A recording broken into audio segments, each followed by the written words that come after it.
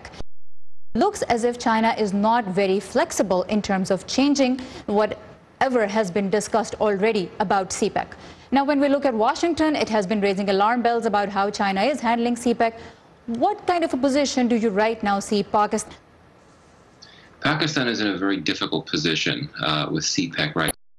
Clearly recognizes that it has become very risky financially for Pakistan, given that Pakistan is already in tremendous debt, and all of these CPEC loans that keep coming in put Pakistan into more debt. But at the same time, it recognizes the importance of continuing with CPEC, and so I think it's really quite reassuring to Pakistan that at a time when there's a lot of uncertainty as to the future of CPEC, that Beijing came out and very publicly stated that things are going to continue to move forward, there won't be any type of pause.